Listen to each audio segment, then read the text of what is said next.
Sok szeretettel köszöntök én is mindenkit. Valahol jó érzés látni, hogy ilyen sokan összejöttünk, ilyen sokan összejöttek. Valahol meg nagyon szörnyű érzés, mert ez azt jelenti, hogy mindannyian érzik önök is azt, amit én itt mondani akarok első mondatként, hogy vészhelyzetben van Magyarország és vészhelyzetben van Európa. Egy katasztrófa lehetősége előtt állunk. Még hogyha vannak olyanok is, akik ezzel nem teljesen értenek egyet, de azt gondolom, hogy a demokráciának a része az, hogy elfogadjuk az ő véleményüket is, és egyben kimondjuk a sajátunkat. Ez pedig nem más, mint az, amivel Balázs befejezte, és én arra kérnék itt mindenkit, hogy őrizze meg a nyugalmát, mert pont az a célja ennek az úriembernek, hogy itt valami atrocitás legyen, és legyen a híradókban vágókép. Úgyhogy én azt gondolom, hogy azzal kell folytatnom, amivel Balázs befejezte, ez pedig nem más, mint hogy Magyarország a magyaroké. Még akkor is, hogy ennek az úrnak nem annyira tetszik.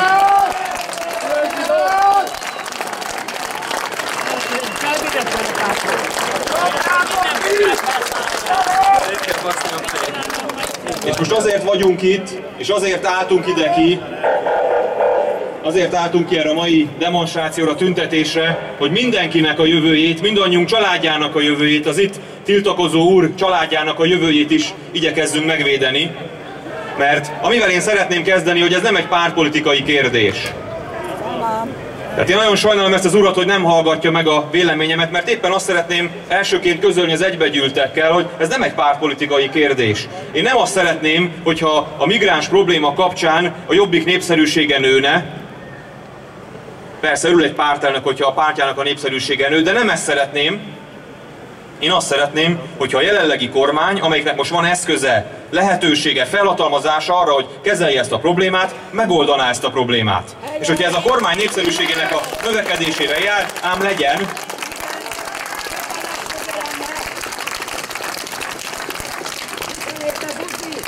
Oldja meg a kormány, neki van most erre felhatalmazása, neki van erre lehetősége. Mi, mint ellenzéki párt, kormányra készülő, felelős, nemzeti gondolkodású ellenzéki párt, annyit tehetünk, hogy konstruktív módon állunk a kormányhoz. Ez azt jelenti, hogy ha a parlamentben, vagy bárhol olyan javaslatot tesz, ami ebben a helyzetben előre visz bennünket, erősíti Magyarország biztonságát, megvédi a határainkat, akkor azt támogatni fogjuk. Ha kell, akkor kétharmadot fogunk a parlamentben biztosítani ehhez.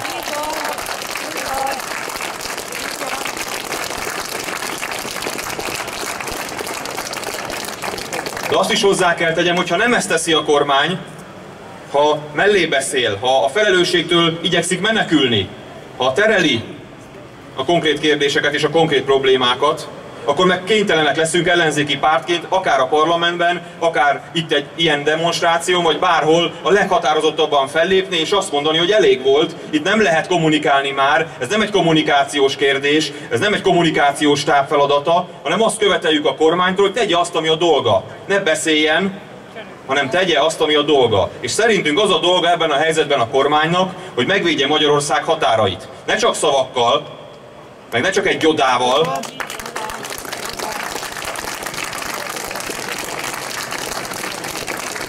ugye valaki nem tudja, hogy mi ez a gyoda, most már egyre többen ismerjük ezt a kifejezést, ugye ez a gyors telepítésű drótakadály. Ugye, ami most már létrejött, fölállt, de még a kerítés ugye még mindig nem készült el. Valószínűleg ez volt Hende Csaba miniszter úrnak is a veszte.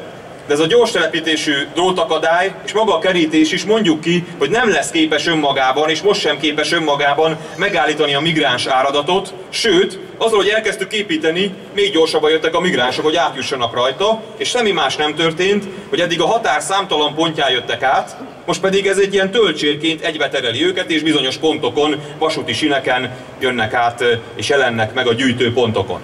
Tehát ez nem állítja meg a migrációt. Ami megállítja a migrációt, hogyha oda élő erőt is viszünk. És a Jobbik egyik első javaslat, amit most itt el szeretnék mondani, és amiről egyébként már a kormányt is sikerült meggyőznünk, az az, hogy a honvédség bevetésére és a határőrség visszaállítására szükség van.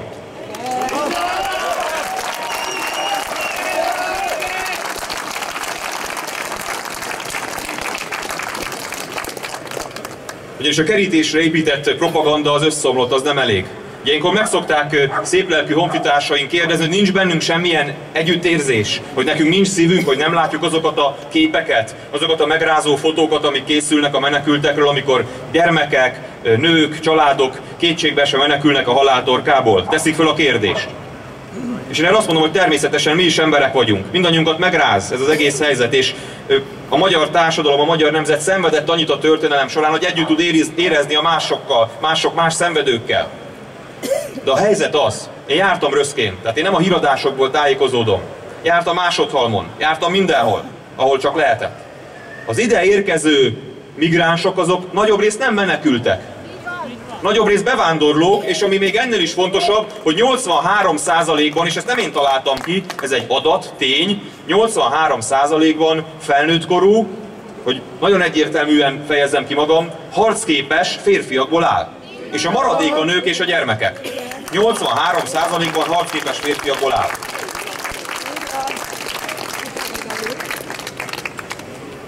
És hogyha ezeket a migránsokat meg akarjuk állítani, akkor ott nem lesz elég a rendőrség, és nem lesz elég az, hogy átkísérjük őket a kapun, és elviszük őket a regisztrációs ponthoz. Ott bármelyen szörnyen is hangzik, és nekem sem esik jól erről beszélni, higgyék el. Bárcsak másról tudnánk beszélni.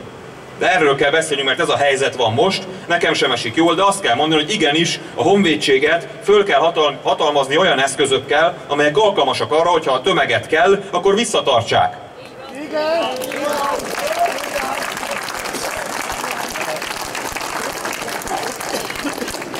A 2006-ban, 1956-50. évfordulóján a magyar hatóságok képesek voltak arra, hogy ünneplő magyar emberek tömegeit oszlassák föl, akkor én azt gondolom, hogy arra is képesnek kell lenni, nem a rendőrségnek, hanem akár a honvédségnek, ahogy azt mondtam, hogy akár migránsok tömegeit tartóztassák föl a határon. Mert ne legyen kétségünk, most még csak tranzitország Magyarország, most még valóban a nagy része ezeknek az embereknek el akarja hagyni Magyarországot, de amiről Balázs is beszélt, itt nem valaminek a végén vagyunk, tehát nem arról van szó, hogy jött most egy kis hullám, néhány százezer ember, őket át kell engedni, és akkor utána befejeztük a problémát. Tehát nem ezzel állunk szemben. Itt egy modern kori népvándorlás zajlik, aminek a végét nem is látjuk. Több 100 millió ember indulott el, ahogy az Balázs is mondta, és nekünk nem a jelen állapotaihoz kell csupán döntéseket hozni és szabni, hanem a jövő várható kihívásait is már föl kell ismernünk. Minél hamarabb ismerjük föl, minél hamarabb üzenjük azt a világnak és Európának, hogy Magyarország nem kér migránsokat, annál nagyobb biztonságban van Magyarország, mert akkor embercsempész útvonalak el fognak bennünket kerülni. Ha nem ezt tesszük, ha gyengeséget mutatunk, akkor természetesen az embercsempészek továbbra is itt fogják keresztül vinni az embereket, és egy idő után már nem tranzitország leszünk, hanem célország. Úgyhogy nekem itt ne jöjjön senki azzal, hogy mi van a menekültek humanitárius helyzetével, mert a valódi kérdés az, hogy mi van Magyarország, a magyar társadalom humanitárius helyzetével, mi lesz velünk, magyar emberekkel.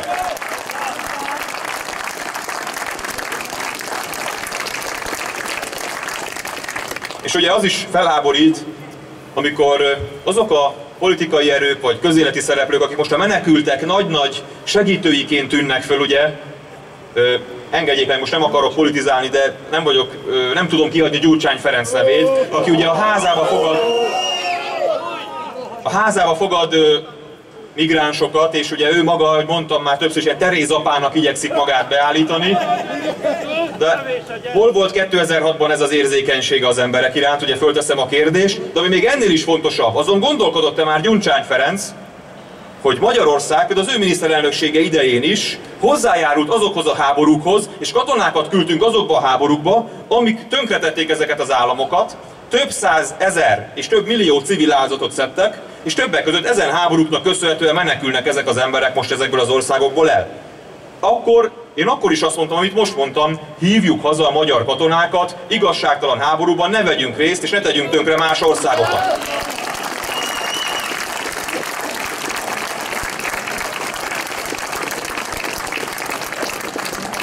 És milyen furcsa a sors, hogy most valójában arra kéne kérni a idegen háborúkban harcoló honvédeinket, mondjuk, hogy jöjjönek haza Afganisztánból, és a magyar déli határokon afgánokat próbáljanak meg távol tartani a magyar határtól. Tehát, hogy ebben van azért egy tragikomikum, bár nem tudok ebbe komikumot nagyon belelátni, inkább csak tragédiát, de valahol tényleg sorszerű ez az egész helyzet. Úgyhogy határokat le kell zárni. A másik, amit már nagyon régóta mondunk, itt van ez a regisztráció. hogy az Európai Unió előírja azt, hogy ha valaki belép az Európai Unió területére, menekültet, akkor nekünk regisztrálni kell, és utána ő szabadon mozoghat Európában jelenleg. És ezért azt mondják, hogy hát de nekünk ez nem baj, mert regisztráljuk, és ő tovább megy Németországba.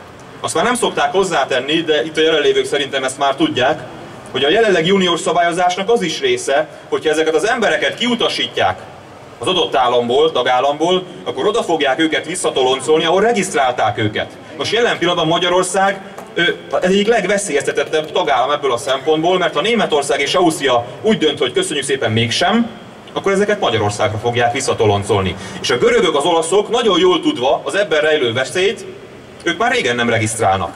Ők engedik tovább szépen a menekülteket, menjetek amerre akartok, csak itt ne legyetek. Ez körülbelül a görög meg az olasz álláspont. És én azt gondolom, hogy Magyarországnak is ezt kellett volna tennie. Hogyha a görögök megsértetik ezt az uniós jogszabályt, vagy követelményt, és az olaszok is, akkor mi miért tartjuk be eminens diákként? Miért nem mondtuk akkor azt, hogy ha a szerbek is ránk küldik őket busszal, akkor mi is viszünk oda buszokat, ne az autópályán császkáljanak, és szépen elviszük őket Hegyeshalomig. Mert oda akarnak menni. A migránsok is oda akarnak menni. És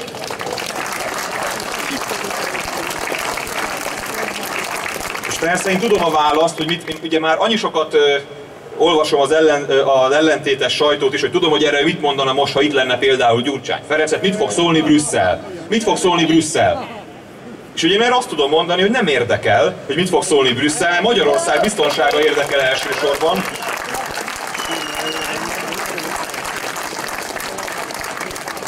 Nem beszélve arról, hogy az elmúlt években mindenki emlékszik rá, miniszterelnök úr, Orbán Viktor számtalanszor Brüsszelben kiment és próbálta a különféle uniós normák megsértését megmagyarázni, ugye médiatörvény, az alaptörvény kapcsán, a bírák nyugdíjaztatása kapcsán, mindig, hogyha a hatalmi érdeke az diktálta a jelenlegi kormánynak, kiment Brüsszelbe és vitázott velük.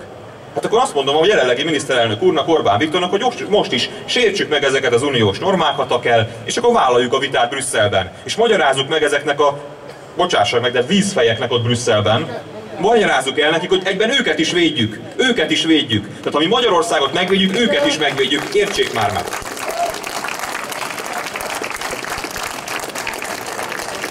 Balázs mondta, hogy ő történelem tanár, egyébként én is történész vagyok, és mennyire furcsa az az analógia is, hogy ugye voltunk Európa védőbástyái a középkorban, nem szerettük volna ezt a szerepet, de ránk kényszerítette a sors. Védtük Európát. Tehát amíg a francia borát nem esítette, mi ugye vívtuk a harcainkat. És most meg szeretnénk Európa védőbástyái lenni, de Európa nem engedi. Tehát Európa, én nem is értem, megmondom őszintén, kutatom, keresem, olvasom az okokat, de én nem értem az európai vezetők véleményét, viselkedését, nem értem Junckert, nem értem Merkelt, ők nem féltik Európát. Nem féltik Európának ezt a fajta arculatát, identitását? Mert én féltem. Tehát én azt gondolom, és mondjuk ki ezt is nagyon egyértelműen, hogy a tét Magyarország számára, de egész Európára is vonatkoztathatjuk, az az, hogy meg tudjuk-e őrizni Magyarországon etnikailag a magyarság dominanciáját, és kulturálisan pedig a keresztény szociokulturális közeget. És most nem vallásról beszélek, mert van-e itt már közöttünk, aki teljes szívével azt meri mondani magáról, hogy azért egy igaz keresztény. Hát mondjuk azt itt nagyon önkritikus, hogy elég távol vagyunk már ettől. De azért mégis egy keresztény kultúrkörben élünk. És ezt én meg is akarom őrizni. Szeretném, hogyha a gyermekeim keresztény kultúrkörben nőnének fel. És engem aztán nem lehet...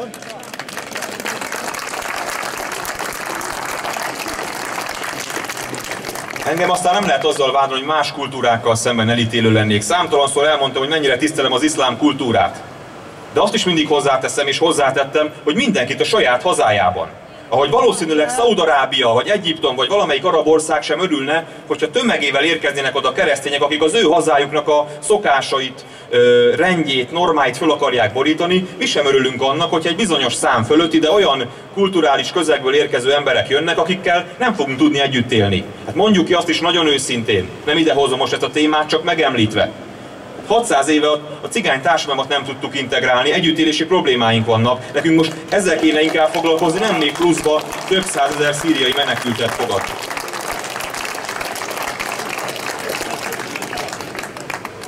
Úgyhogy a határ lezárás és a regisztráció felfüggesztése, de szeretnék már, mivel azt szokták mondani, hogy az a jó politikus, vagy az a jó sportoló, vagy az általában az ügyes, aki nem ott van, ahol a korong van, hanem ahová korong majd megy, tehát meg kell előzni az eseményeket, akkor szeretném itt nagyjából mondani, hogy szerintem hol lesz nem sokára a korong, illetve már részben most is hol van.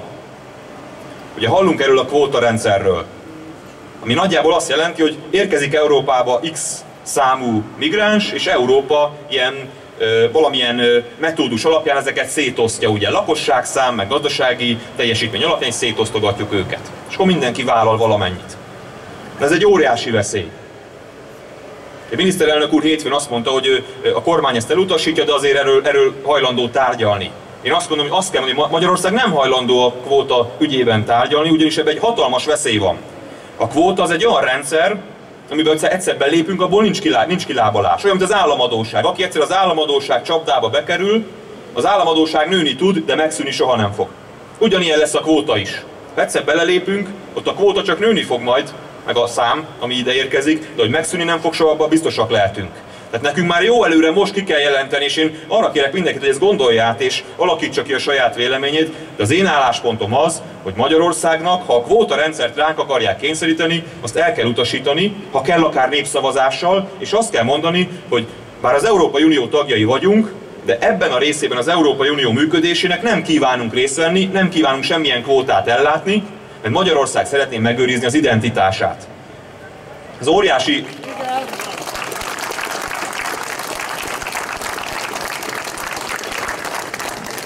Óriási probléma lesz a jövőre nézve, erről Balázs is beszélt, mert ugye majd akkor a kvótákat meghatározzák, kiállítják, ugye nem mi leszünk az erősebb szereplő ezekben a vitákban, és megvan az esélye, hogy nem csak számban kapunk, nem csak mennyiségben kapunk túlzott nagy adagot, hanem minőségben is a legrosszabb része jön majd Magyarországra. Nyugat-európai nagyhatalmak kiválogatják maguknak azt, amiről ugye már hallottak, meg beszélt Balázs is, akiket integrálni lehet talán, és mi meg megkapjuk, ami marad. Szóval ez egy óriási veszély, és ezzel ellen leghatározottabban már most föl kell lépni, és most üzenni kell Brüsszelnek, hogy köszönjük szépen, ebből nem kérünk. És anélkül, hogy fokoznám itt a feszültséget, meg az ördögöt a falra festeném, de még van néhány olyan szempont, amiről most még alig beszélünk. De ennek a migráns helyzetnek és krízisnek azért van egy közegészségügyi aspektusa is. Tehát ebben igenis benne rejlik, én nem akarom itt még egyszer mondom a rémhíreket terjeszteni, de benne rejlik egy járványveszély, egy közegészségügyi katasztrófa helyzet is. Más kultúrkörből jönnek, egészen más az immunrendszerük, olyan vírusokat hozhatnak ide Magyarországra, amire lehet, hogy mi nem vagyunk felkészülve, és ugye hallhattuk, hogy a kormány egyik oktatáspolitikusa szerint a magyar oktatáspolitika előtt álló legkomolyabb kihívás jelenleg az, hogy az ideérkező migráns családok gyermekei és a mi gyermekeink hogyan tudnak majd az iskolában együtt tanulni. Őket hogyan tudjuk integrálni. Hát én megmondom őszintén, nem szeretném, tehát gyermekekről van szó, biztosítani kell nekik a menedéket, a menekültek jogait, és azt, hogy tanuljanak, meg mindent persze biztosítani kell, de ne eresszük össze őket a mi gyermekeinkkel, mert abból én azt gondolom, hogy csak komoly problémák lesznek, és nem a kulturális párbeszédet fogja erősíteni egy ilyen szituáció, hanem pont az ellenkezőjét. Kulturális konfliktusokat, problémákat fog szítani, és ezt el kéne kerülni. És azt is tegyük hozzá, hogy amikor erről beszélünk, nem iszlám ellenesek vagyunk, meg nem muszlim ellenesek, meg semmi ellenességünk nincs, egyszerűen féltjük a saját hazánkat. Erről van szó. Semmi másról, csak a saját hazánkat féltjük.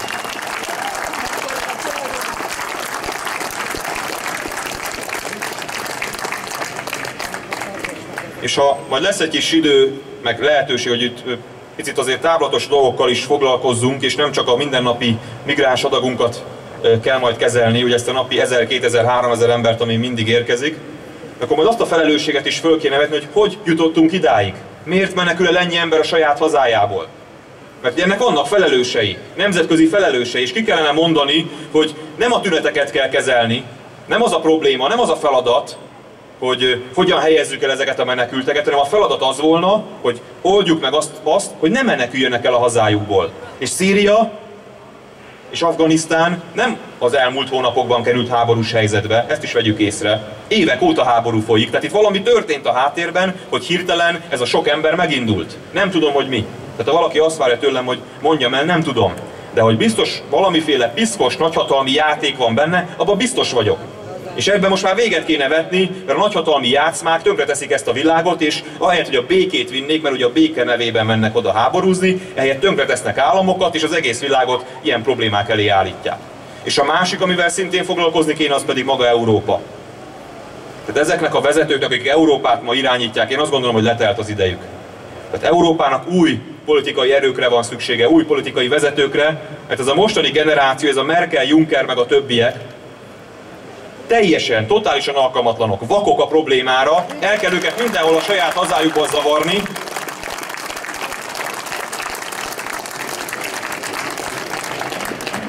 És olyan Európát kell közösen, nekünk is ebben részt kell természetesen venni magyaroknak, hiszen mi is Európa része vagyunk. Hogy olyan Európát kell építeni, amely képes megvédeni saját magát. Amely képes arra azt mondani, hogy köszönjük szépen, nem kérünk ebből. De nem csak a kelet felé, hanem mondjuk képes Amerikának is azt mondani, nem lesz egyszerű, de képes Amerikának is azt mondani, hogy nem veszünk részt a háborúidban. Nem leszünk pincsi kutyák azokba a konfliktusokba, amiket te okozol a világban, és talán mi isszuk meg a levét, ő meg kijelent, hogy nem fogad egy migráns sem.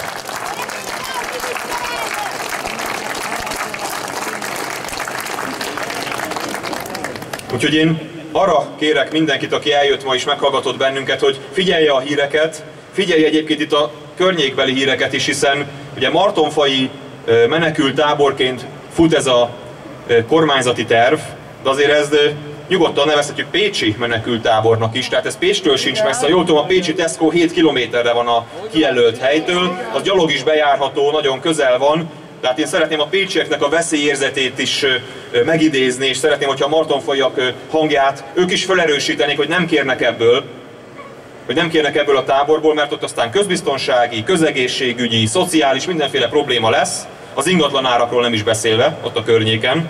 Egy élet munkája dőlhet ott össze egy pillanat alatt. Szóval én arra kérem a pécsieket, hogy legyünk egymással szolidárisak, a saját érdekükben legyenek egyébként szolidárisak a martonfajakkal, akadályozzuk meg bármilyen módon, akadályozzuk meg ennek a tábornak a létrehozását, nem kérünk táborokat, Magyarország magyar akar maradni, ezt mondjuk ki, a martonfai esetben és az egész ország tekintetében is, és pártpolitikától függetlenül, ezzel kezdtem, hogy pártpolitikától függetlenül, ezzel is fejezném be, pártpolitikától függetlenül mindannyian sorakozzunk föl amellé, hogy Magyarország tisztel minden kultúrát, tisztel minden vallást, tisztel minden más elképzelést. De Magyarország magyarként szeretne élni, Magyarország akar maradni, Magyarország a magyarokat szereti elsősorban, és Magyarország meg fogja védeni saját magát, ha kell, akár Európa ellenére is, és európai normák átszegésével is. Én arra kérem, hogy most próbáljunk meg egyesülni ebben a kritikus katasztrófa helyzetben, mint nemzet, és mondjuk ki azt, akárki, akármilyen párthova tartozással rendelkezik, hogy Magyarország a magyaroké, és ha valakinek ez nem tetszik, az elmehet a fenébe.